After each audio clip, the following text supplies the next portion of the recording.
All right, well, good evening, everybody. That microphone is too high. There we go. Well, it is good to see everyone this evening. And before we get going, I've asked Silas to open us in prayer.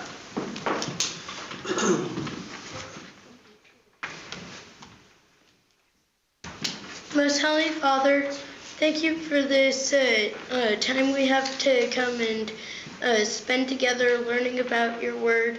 Please help the rest of the evening to go well and for everyone to be plugged in as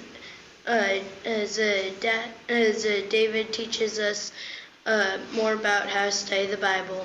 In Jesus' name, amen. Amen. And God knows who Dad is. Well, tonight is the last night of our exegesis class, so we'll have our final exam today that's worth half your grade, and your 10-page essay will be the other half of your grade. No. See ya. Yeah, see ya. Okay, so this is the last class, though, and because I was out sick last week, we're a touch behind, but that's okay. All I had was I was going to have us go through the process from beginning to end with a passage, go from finding, repeating words and all that stuff, all the way through to application between last week and this week. Since that is not something we can probably get through the entirety of in one night, we'll get as far as we can, and the rest will be homework. And next week, Alan will take off with Jeremiah. So, the passage that we're going to be practicing with is 1 Corinthians 3, 6 through 9. And your handouts don't have everything that's going to be on the screen, but you have the important bits. Okay. Now, let's have somebody read 1 Corinthians 3, 6 through 9. Olivia, would you read that for us? Sure. Thank you. I planted, Apollos watered, but then God gave the growth. So then neither the one who plants nor the one who waters is anything, but only God who gives the growth. Now he who plants and he who waters are one, and each will receive his own reward according to his own labor. For we are God's co-workers. You are God's field, God's building. Thank you. So those are the verses that we want to get down to the application of. But of course, we can't just jump right to the application, right? We need to do our study. So, looking at this, apparently Dropbox isn't syncing between this computer and the other ones. Which verses would we say contain the thought block or the larger context that this is sitting in?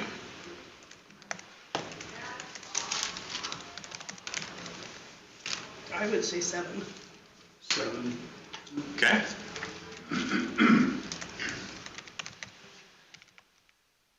So 7 being, what's the 7 what? What do you mean? Which verses would contain the larger context of this thought? 5 through 17. So Silas says 5 through 17. Oh, Bob says, I gotcha. what are you going to say, Bob? Never mind. Thinking something else, I guess. Okay. I think it's verse 9. That's the point. Well, that's the point, but what's the larger context? What's the thought block? The pericope, if I'm going to use the big word. Yeah. Let's see. So Silas had said what? 5 through 17. So 5 through 17 is what Silas says. 5 through 15. 5 through 15, Linda says. Okay, any other thoughts on that? Like what the bigger section is that this is fitting into?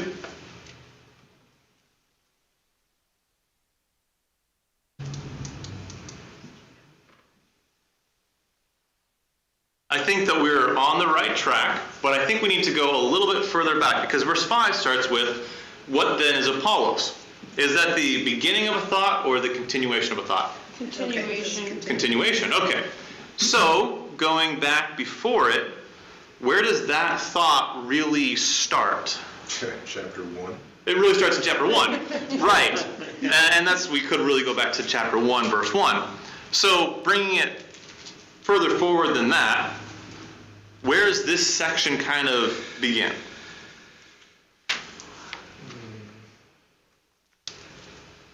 Verse 4. Say verse 4. So this one's interesting because this harkens back to what he says over in chapter 1, like was said, about some say I'm of Paul, I'm of Apollos. And he's picking that thread back up. He's explained a lot of things in between there. We could make it a break at chapter 3, verse 1, but he's still continuing the thought about the spiritual man there. So I do think that 4 would probably be a good place to pick up this particular thought block. Chapter 3, verse 4. Okay, what? That was weird. 3, 4. Yeah, it seems like between 3 and 4 is when he makes that transition to, okay, now, an illustration. For when one says, okay, so now. Exactly. An example of what he's been saying by illustration. Right, exactly. So he's switching back from his discussion about wisdom and the spiritual man versus the natural man, and then going back to this discussion about them being sectarian, which, drawing lines based on the Like teachers. He says, what shall we say then? Right. He's making that, okay, I've given logic or doctrine, as you say. Exactly. Now to drive it home. Okay, now where would we say that this thought really ends? Silas said 17, Linda said 15. Where do you think that this thought really wraps up and he moves on to the next thought?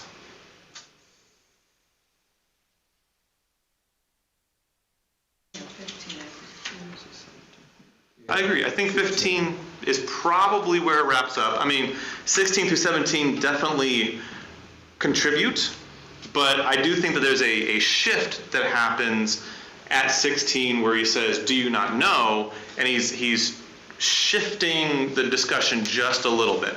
So for the sake of time, we're going to say chapter 3, verses 4 through 15 is going to be the larger thought block that we're going to look at to find our repeated words. Now, real quick, we don't have time to go through this in super duper detail, but reading through that, can you find any repeated words or phrases that crop up over and over?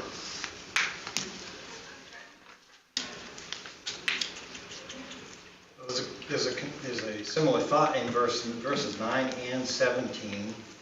Okay. Talking about we are God's building and we are the temple. Well, which temple you are is what he says at the end of 17. So the same thought is there. So we have a continuation of thought. So the idea of the temple.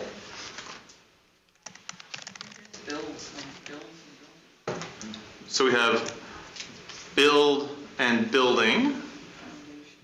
Foundation. So we have a lot of building terms. Plant and watering. Planting and watering. We see that a few times. Growth. Now this one's interesting because we don't have a huge number of repeated words being hammered, but we do have a lot of similar concepts, don't we? We have building terms. We have agricultural terms. Maturity terms. Maturity terms, yeah. I gave you milk to drink, not solid food. So, Flesh and infants. not maternity. Growth, maturity terms. So while we don't have a lot of repeated words, we do have a lot of repeated concepts going on here. Okay. What about contrast? Do we have contrasts or comparisons going on?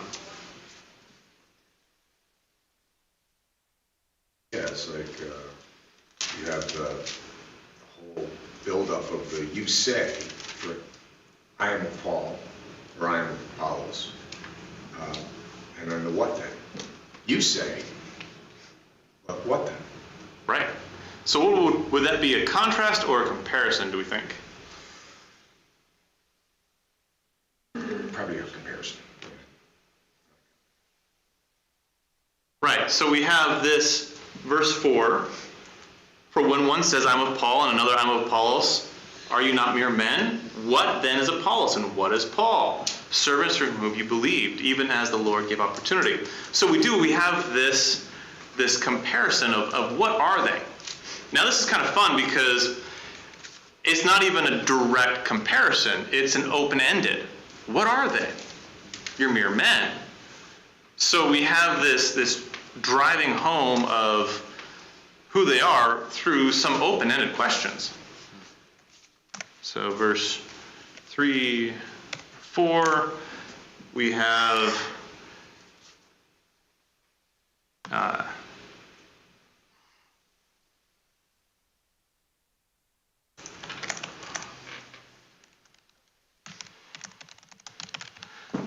I am butchered Apollos there. Silas? And as in verse 8, now he who plants and he who waters are one. Would that count as a comparison? Good. So we have this concept of he who plants and he who waters are one. So is that a comparison? What do we have in that statement? Yeah, he's saying they're equal. They're equal. Yeah. So we have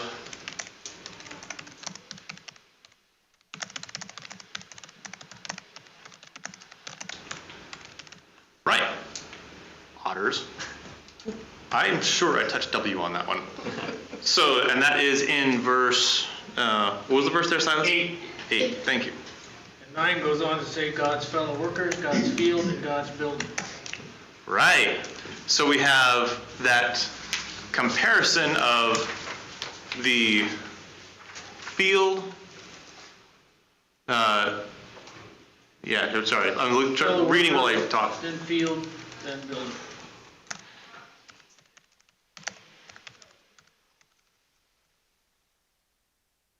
Okay, so what do the foundation, field, and building, what are they compared to? It's fellow workers in verse 9. Fellow Not workers. Not foundation. Oh. Sorry, thank you. We'll get to that at 10. Yeah. I'm trying to look at the text and listen to you guys at the same time. It's, So fellow workers. I really just scribe for this when I'm doing a class like this. Okay, so we have fellow workers, we have the field, we have the building. Are we, for we are God's fellow workers, you are God's field, God's building. So that really should just be in equals. So the fellow workers are the field and the building. Going along with that, we see there that also they're not above the rest of the people, are they? They're the teachers. Yeah, they planted, they watered, but they're part of the whole. Okay. For the sake of time, we could spend a lot of time looking at this. He uses a lot of comparisons here. What about lists? Do we have any lists that are of theological import? Says? And as the list in verse 12, Yep. now if anyone builds on this foundation with gold, silver, precious stones, wood, hay, straw. Right.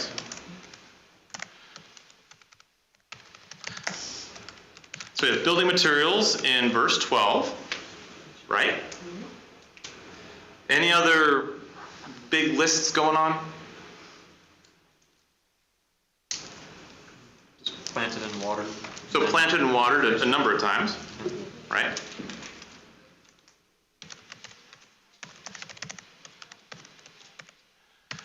Now, cause and effect. What causes and effects do we have in this section? Verse 6, I planted, Apollos watered, but God is causing the growth. Right. So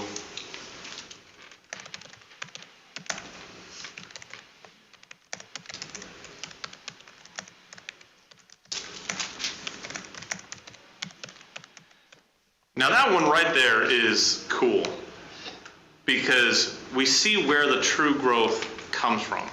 It comes from God. Okay, and that's the crux of the whole thing.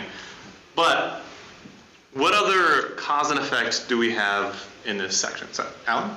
Say verse 10, it's basically what he's saying is that I'm like a skilled master builder, that I laid the foundation, but I'm nothing because someone else is building upon it. So someone else is also doing the work too. So we're two parts of the same whole. We're building Right. together. We're united.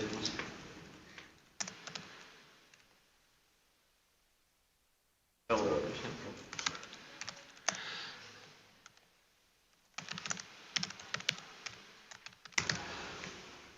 Now that one, it's a interesting cause and effect because we have them both doing the continuation. It's like it's fleshing out what he said in verse 6. Olivia? Verses 14 and 15, it says,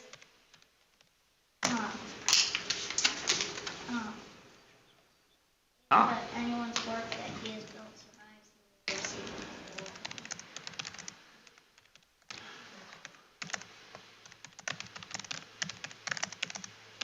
Good. So if a person's work survives, he'll receive a reward.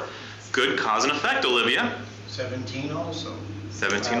Defile the temple, God will destroy you. And 18, And if 15. any man among you think that he's wise, he must become foolish. That was 18, 18. Okay. wise, foolish. Yeah, if you think you're wise, you must become foolish. So we're going to actually stop at 15. These ones, I realize we're getting past our thought block there. This is the fun danger of study is we get in the roll of it, we just start working our way through the book. There have been times that I'm doing this kind of thing and I find I'm like a chapter and a half beyond where I was planning on going because there's just so much good stuff. Okay, Verse 6, verse 6. What's that? planted and watered. Yep. Plant and water and God gave the increase. Yes, sir. 14 talks about anyone who work which has been, no, wait, lost it. 15, no, I didn't, yeah, 15. If anyone's work is burned, he will suffer loss. Yes.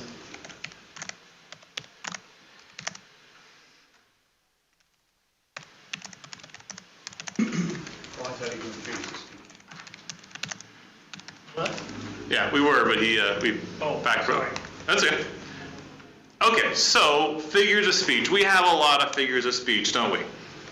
We have planting and watering. We have building terms in general. What other? Burning. Burning. Now these ones, we in this room all have a good grasp on what these are referring to. But if we were doing this study full out and we had a lot more time, we could go through and define what each of these figures of speech were referring to. For the sake of time though, we're going to actually call it there. We'll say that you guys can find the verbs, pronouns, and conjunctions on your own time because time's flying when we're having fun. So, are there any words worth doing word studies on in this section?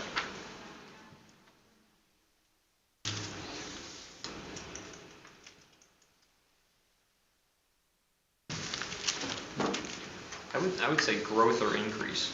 Okay. As to what that is referring to. What all that entails.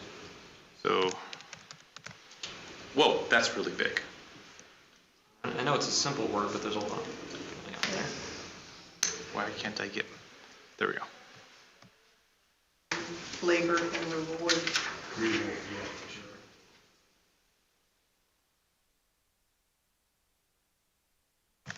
Okay, so growth, labor, reward, what else did we say that was worth studying? Foundation. Foundation, that'd be a good one.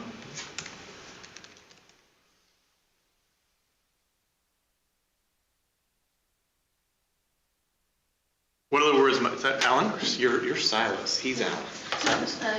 It might just be that I don't know what the word means, but carnal. Carnal.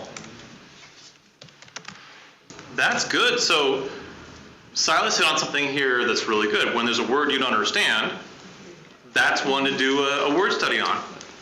Okay, we don't have time to do a word study on all of these, but let's do a little digging. So Silas, I would like you to find carnal in our Strongs. And who would like a word study dictionary to look up carnal in? Alan? And we've got a Vines. Who would like a Vines? Oh, Olivia. There you go. So look up carnal. Now, do we have any other translations of that word carnal? Silas, which verse is that found in? Verse 4. Verse 4. We have, okay, hold on a second. So what other renderings of carnal do we have? Mere. M-E-R-E. Mere? Is that right? Go ahead and read your verse 3 for me. Verse 3? Or sorry, verse 4. For when one says, I am of Paul, and another, I am of Apollos, are you not mere men? Okay. So we have mere. Seth, are you possibly thinking of verse 3 for you are still, mine says fleshly?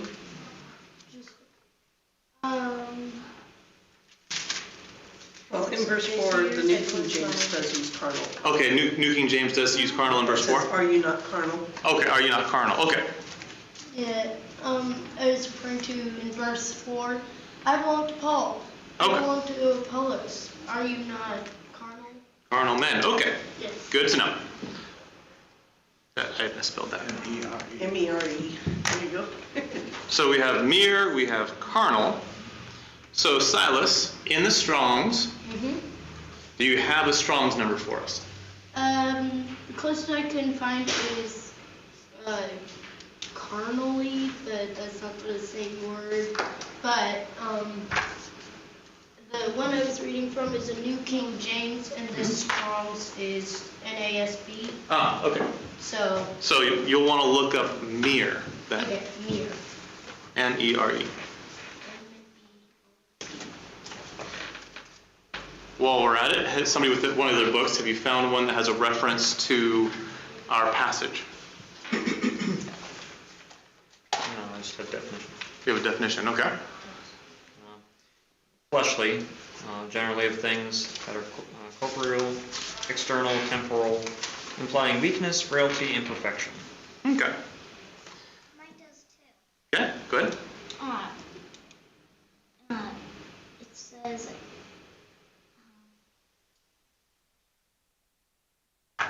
It says, it's from 1 Corinthians 3:3, but I don't really understand what it says.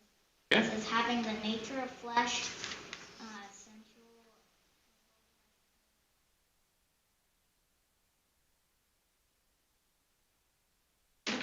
Okay. 1 Corinthians 3:3.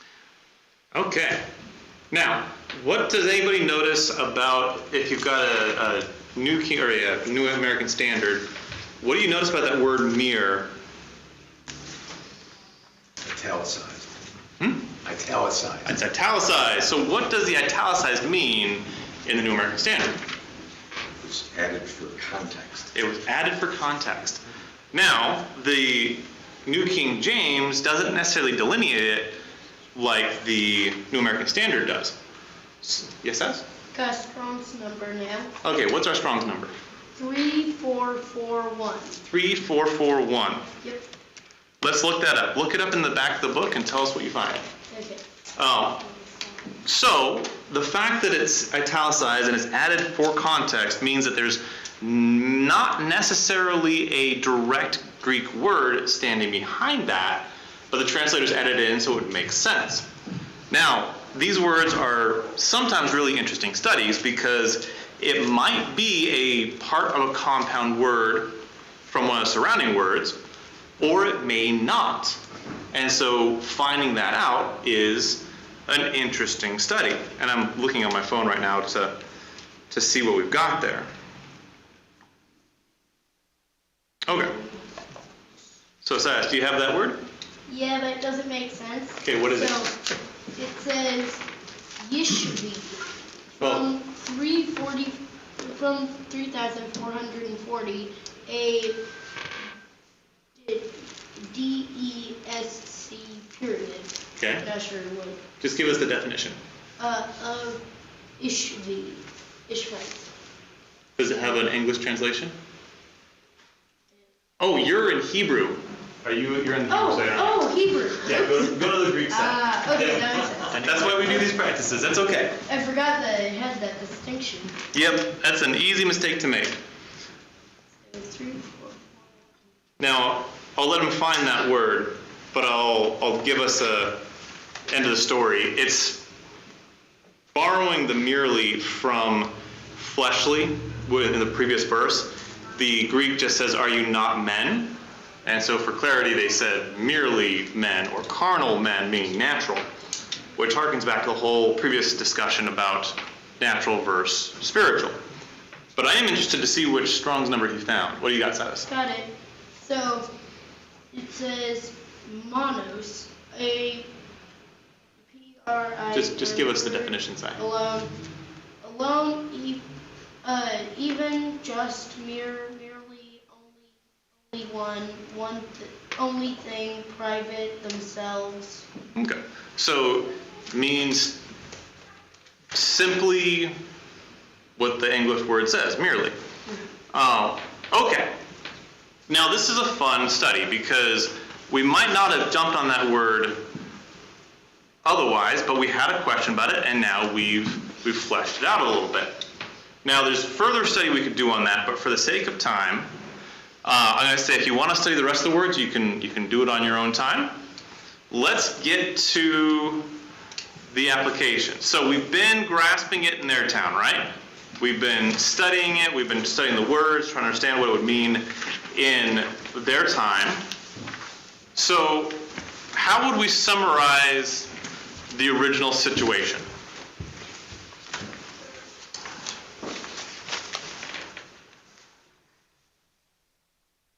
People were bragging because of the connections that they had to either Paul or Apollos or someone more highly esteemed. So people that had those connections thought they were more important than people who had been baptized by somebody more of spirit.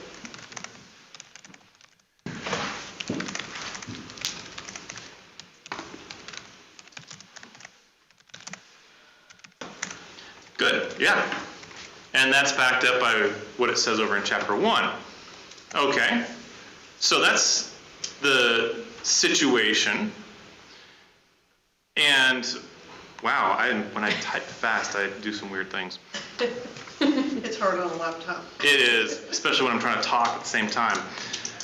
Okay, so people were bragging based on their connection with famous teachers. They thought they were more important than people baptized by others. Okay, so the instructions he gives, if we could summarize what he's saying here, how would we summarize it for that original audience? Saying that you're merely men or fleshly, just like the people who baptized you were. Yeah, those famous teachers are merely men too. They're part of the body. Yeah, and we have this subtext of going beyond being merely men to being those who are spiritually appraised, right? That goes with the previous context. So we could summarize this by saying all are equal in Christ. No one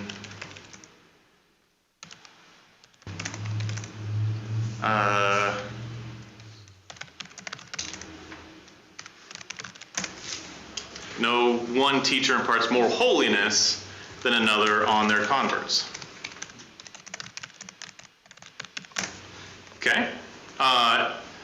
Anything we would add or change on that? I would add, when we go to their town, we have to remember that this is a coherent letter from start to finish. Right, It's not segmented into chapters. exactly. And so we have to remember how and why did Paul get here? Yeah. And this whole section is just an illustration of his macro point. Right. Which is the wisdom of God contrasted to the foolishness or the wisdom of men. Exactly. So how would we summarize that with this section, boiling it into the section here? Q? Don't glorify your teacher. Ah, good.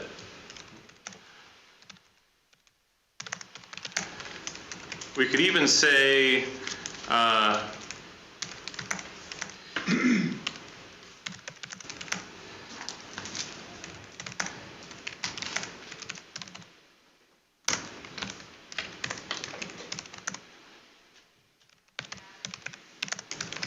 so glorifying a teacher is using human wisdom. Godly wisdom glorifies God. Would that fit with what we're seeing in the text? Okay. And that really is part of what he's communicating in this whole big thing is over in Corinth, they were using human wisdom. In all these little problems that are brought up, some of them not so little, throughout the book, they were using human wisdom, and he says, okay, you need to use God's wisdom. It was the manifestation of their carnality. Exactly. Of their fleshliness. Right. Instead of rather their spiritual nature, which they're supposed to be moving towards, which would be the wisdom of God. Right. So get away from your sectarianism and your divisiveness in your worldly wisdom and go towards your godly wisdom, all right? Away from your carnality and towards your spiritual building, your spiritual foundation. Right. And that really ties in with everything that he says in this entire book. So we have some good summarizing statements. Okay, now, what things are different for us and them, between us and them? Obviously, we have the big ones, time, language. Yeah, but I think the concept is just as relevant today. as Right. it was then. And we'll get to the similarities in a minute. But what are some of the differences? But we don't have a direct, apostle anymore. Okay, yeah.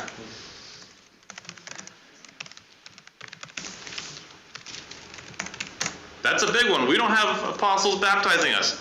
I mean, that'd be pretty awesome, but we don't have that, right? We also don't have apostles directly writing to us. We have the Bible, obviously, but we're not the original recipients. We don't have them, all that truth in earthen vessels standing right there. Right. No. Just There it is. right there. We also, looking at the, before I answer my own question, I'll ask it in the formal question. What's different with the society of Corinth and the city of Corinth versus Tilton, New Hampshire? There's a lot. Yeah, there's a lot. There's a couple big things that play into this that I'm trying to hint at without giving the answer. There's temples all over the place. There are temples all over the place. They were Yeah. doing that out in the open. Okay, so the idolatry was out in the open more. They were not battling denominationalism where people were had established broken off branches from the Church of Christ. And so denominationalism is a situation we have to deal with, and it plays into the same concepts, but they were coming from paganism to Christ. And the waters get a little muddier in the 21st century. She pulls up a good, But isn't that I am of Calvin? I am of right, exactly. So they were at the beginning of the journey that we are at the end of. They were just starting the denominationalism, Yeah. where denominational is the norm for us. Yeah. There's another big difference too, though. They had both Jews and Gentiles, established Jews, and Gentiles who had not had the knowledge of the Old Testament previously. That would have then already created an atmosphere of division in the congregation.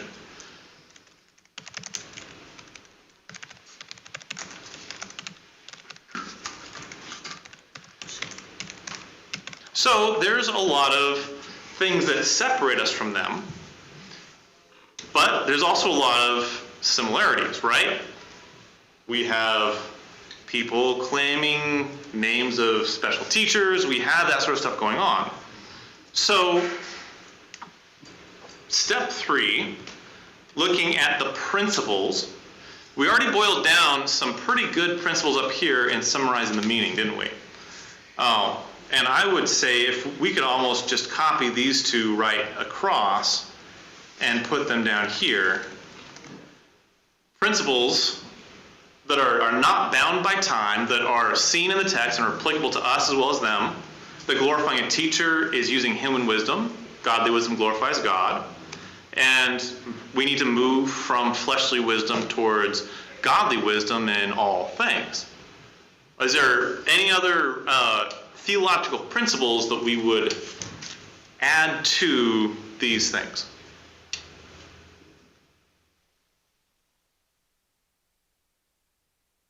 That are, of course, seen in the text and apply equally to them as to us.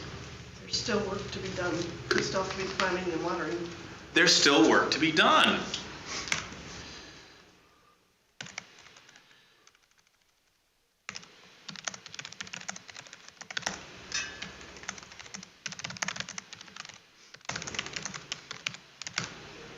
That's a really good one. The God's people need to focus on doing the planting and watering. And along with that, without the burning need to get recognition for it. Because Yes. from people. You know, God will give us recognition, but not worrying about accolades.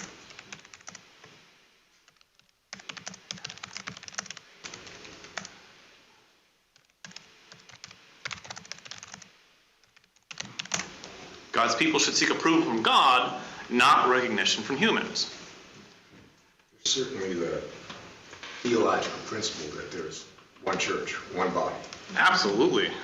There's one Lord, one faith, one baptism. You know.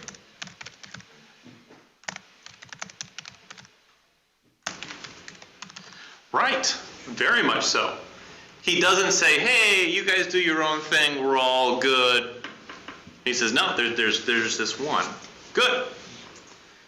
We have some pretty good principles there that are timeless, that apply just as much to them as to us. Okay, so now we get to actually start making the application. A lot of legwork to get up to the actual action part. We've identified key elements in the text which impact the application quite a bit already. Let's identify some parallel situations, and there's the obvious one. Yeah. Denominationalism. But let's get a little bit more specific than this, than just general denominationalism. Does it matter? Does it matter? Does what matter? It. Does not Is one church good as another? Oh, okay. You know, the whole doesn't matter. Right, okay. So the idea of, let's see, I'm trying to word that in a way that, so people,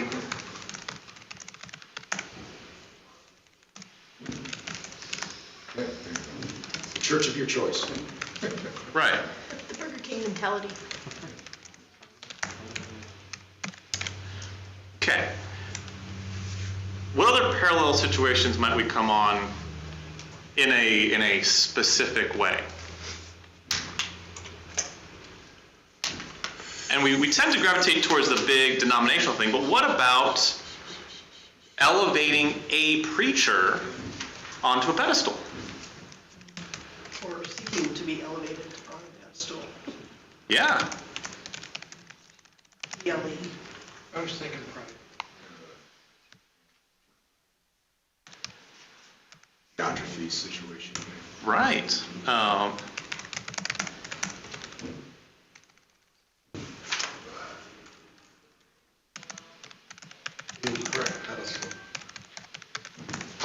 Yeah, pedestal got really kind of weird there, didn't it? So teachers seeking to be elevated. Now that's something, when we have this discussion and we talk about, oh, denominations are bad, this is something that sometimes gets overlooked. Okay, the pride of the person doing the work. Or campaigning. Campaigning, church politics. Oh, we all hate church politics. Right. Those things are parallel situations that this very much plays into. Okay, so in the last couple minutes, with these parallel situations in mind, and these very clear theological principles, what specific application can we make?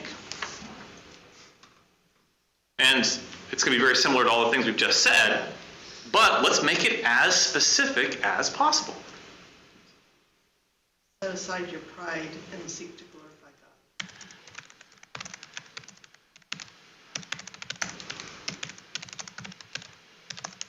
God. Yeah, that's a good one. Be too focused on the work to deal with the drama. That's good, yeah.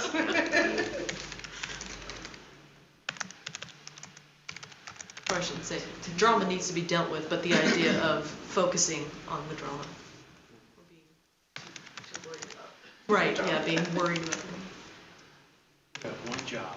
There you go, yeah, there you go. Be too focused on the work to invest in personal ego. Does that make sense? Does that Yeah. kind of put together what you're trying to say? What other direct applications could we make from this? Humble yourself in the sight. Humble yourself in the sight of the Lord, yeah. Please resist the proud, but there's Now, I'll make one really, really specific because I'm teaching the class. One of the teachers at Bear Valley used to say, never believe your own myth. Meaning, you're going to have people tell you the best thing since sliced bread.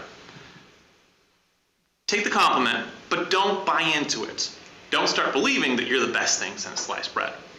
So, from the perspective of the preacher, these things all bear in, but I would go one step further and say something like, how would I word it? Maybe, yeah, stay grounded, be aware of your own desires, your own temptations for ego.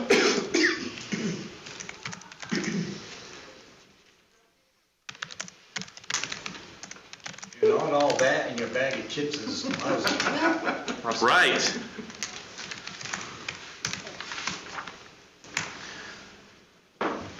Alan? Be thankful that God does the heavy lifting for us. Hey, that's good.